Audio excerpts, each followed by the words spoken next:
Hi everyone, welcome back to my channel.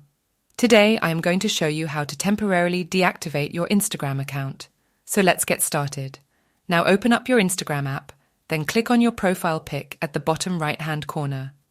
Then click on the menu icon at the top right-hand corner. Now select Settings, after that click on Account Center. Select the option that says Personal Details. Then click on Account Ownership and Control. Now click on Deactivation or Deletion, then select your Instagram account. The Deactivate Account option is selected by default, so just click on Continue. Here, you would be asked to enter your Instagram password. Once you have done that, tap on Continue.